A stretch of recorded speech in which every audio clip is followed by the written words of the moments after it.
There's no job for someone with such low education. What can a person without any real learning do?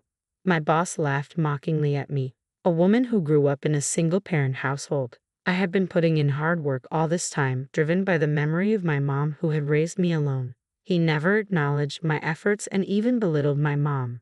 When my mom passed away, my boss not only spoke cold words but also undermined me. I'm Sarah, a 28-year-old woman working in a small to medium-sized business, raised by a single parent. I joined the company right after high school as a part-timer and now work here full-time.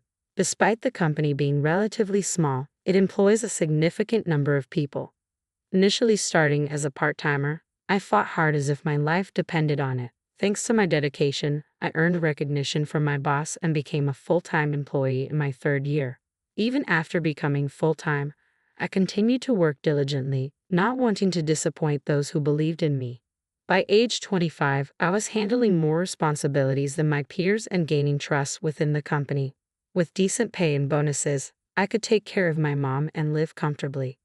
One day, my direct boss retired and a new boss, Christopher, was assigned. It was sad to part with the boss who had nurtured and recognized me. I felt a slight anxiety about getting along with the new boss, but my hard work spoke for itself.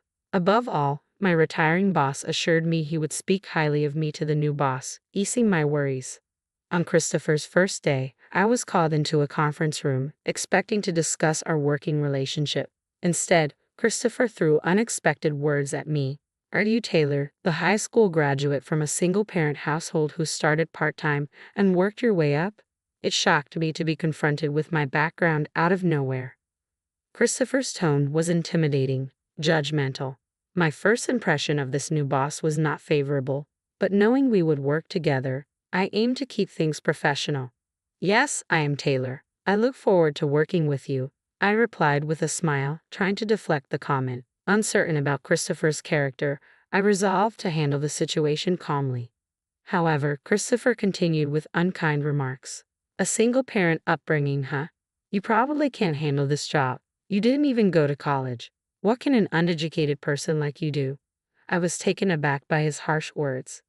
I was stunned. It was true that I came from a single-parent household and had only graduated from high school, but I had consistently performed well in my department. I may not have a higher education, but I've been delivering results in my job, I told Christopher. I have a high school diploma, but I believe my work speaks for itself. I acknowledge my limitations, but I am still achieving good results, I explained to Christopher. I noticed that, however, your previous boss seemed to favor you quite a bit, he said with a crude, lecherous look. Perhaps you used some seductive tactics to get ahead. Christopher's baseless accusation stunned me. That's not true. My previous boss mentored me to help me perform my job better. There was nothing inappropriate, I insisted, feeling insulted by Christopher's insinuations about someone who had supported and guided me. I couldn't comprehend why Christopher would attack me so harshly, but it seemed to be his nature. The prospect of working under such a boss troubled me deeply. Christopher smirked at me, making it clear he didn't hold me in high regard. Despite his disdain, I resolved to prove myself. From what I've heard, this boss believes in meritocracy, I thought. If I could demonstrate my value to him, there would be no grounds for further criticism.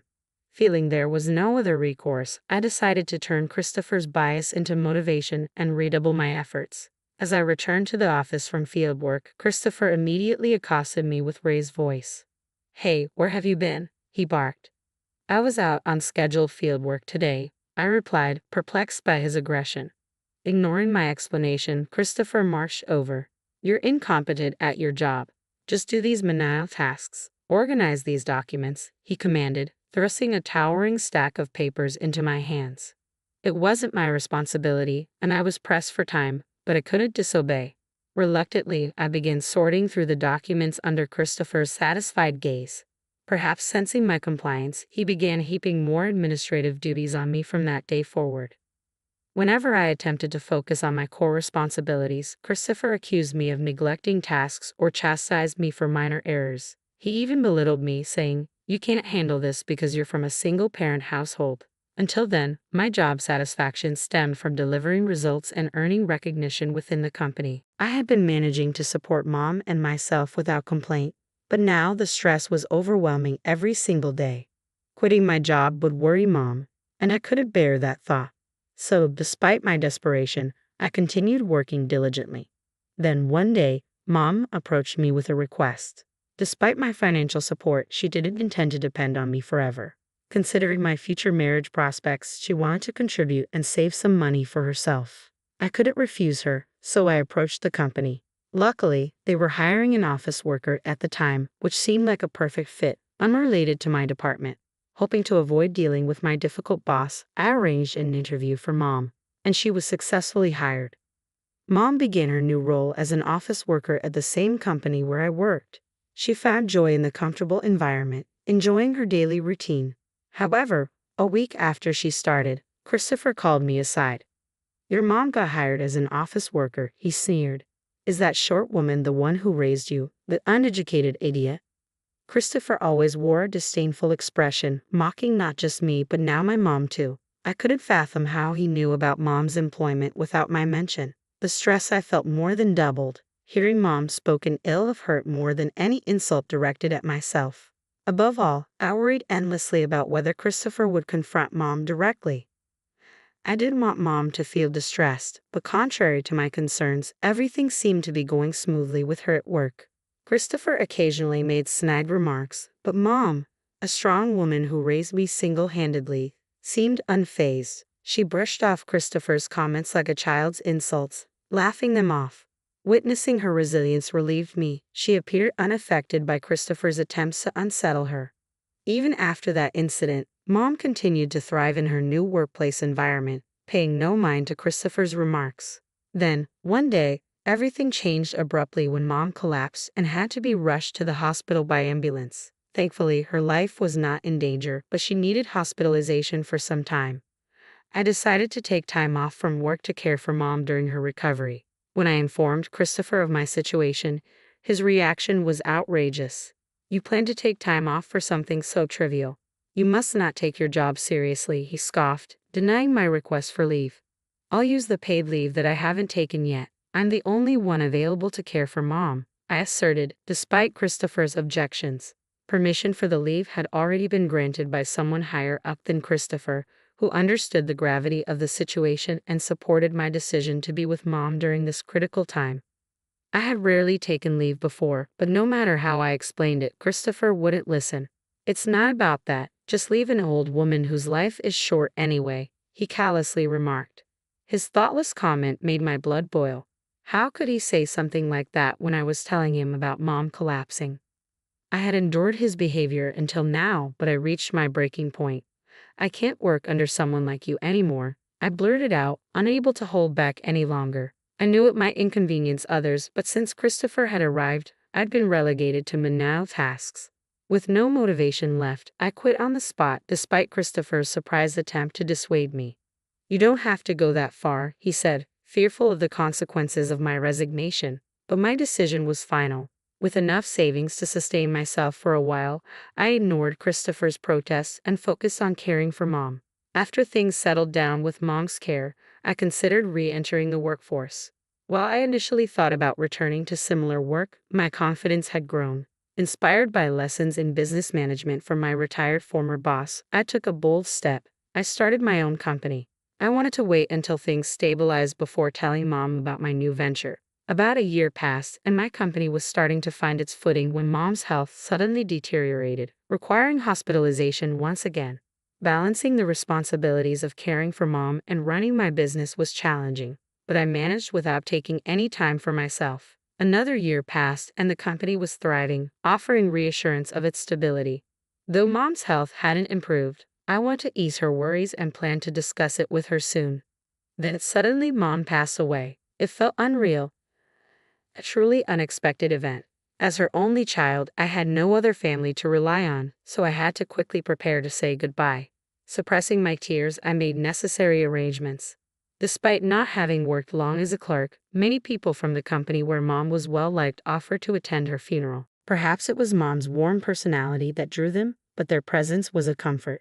On the day of the funeral, more people came than I had anticipated, a testament to Mom's popularity. Amid the pain of losing her, I felt pride seeing how many lives Mom had touched. However, as the funeral was concluding, one attendee caught my attention. "Long time no see. So that old woman finally kicked the bucket, huh?" I couldn't believe my eyes when I saw Christopher standing there, his words infuriating. Though he may have had some prior interaction with Mom, I hadn't invited him to the funeral, and couldn't fathom why he had come. I would never have invited someone like him to Mom's funeral. My old boss smirked at my stunned expression, the same disdainful look he wore when belittling our single-parent household. Unpleasant memories flooded back, and I could only glare at Christopher. Approaching me, Christopher handed over a bunch of flowers. "Here, some flowers. She may not have been able to give her daughter a proper education, but at least I can do this much." His words cut deep, delivered at such an inappropriate moment. I wanted to yell in anger but restrained myself. I couldn't let Christopher spoil Mom's funeral or inconvenience the other mourners. With a heavy heart, I accepted the flowers in silence. To my disbelief, the flowers looked like they had been hastily picked off the street. Had Christopher come all this way just to mock me like this? As Christopher saw my expression, his grin widened maliciously. That moment, my suppressed emotions erupted. I couldn't remain silent after hearing such disrespect toward my beloved Mom. "If this is how you truly feel about me, then I understand. In that case, I'll have to cancel our business deal with your company." Christopher stared blankly, clearly perplexed. "Deal? What are you talking about?" My former boss looked clueless, so I calmly explained the implications of my words. "I have been asked by colleagues and seniors in the sales department to sign numerous contracts, though I want to terminate them all. I need to reconsider our relationship with a company that employs someone like you," I declared firmly. Initially, my former boss didn't take me seriously. However, the next day, he sent a formal notice to Christopher's company. Christopher's face went pale upon receiving it. He clearly hadn't expected that I had started a successful business. Realizing the gravity of the situation, Christopher came to apologize promptly. I'm sorry," he muttered, his apology lacking sincerity. My anger simmered. "Sorry? Do you think that's enough? You insulted my mom while she was alive, gave me only menial tasks, and what about the funeral?" I continued, my voice steady despite the turmoil inside. Christopher appeared speechless while the president accompanying him apologized deeply. "I am so sorry for not intervening," he said, tears welling in his eyes.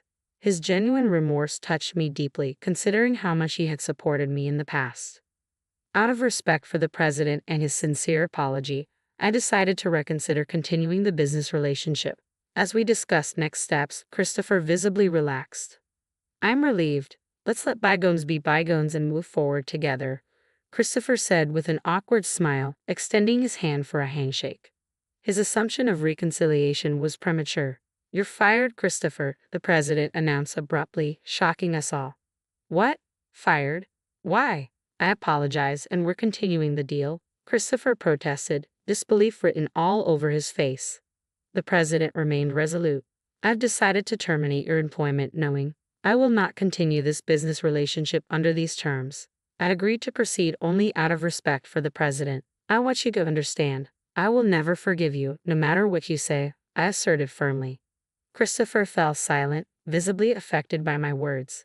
"It's the consequence of your own actions," the president interjected dismissively, leaving with a dejected Christopher in tow. The next day, it became apparent that my former boss had indeed been fired from the company. Shortly afterward, I received a resentful call from Christopher, lamenting the loss of his job and the challenges of finding new employment at his age. "You've ruined my life. Take responsibility for what's happened," he shouted angrily over the phone. In response, I made an unexpected proposal to the furious Christopher. "How about I hire you at my company? I can't offer much in terms of pay, but it seems you're out of options because of me." Upon hearing this, Christopher exploded with emotion and abruptly hung up. The idea of being employed by someone he had ridiculed must have been a deep humiliation for him.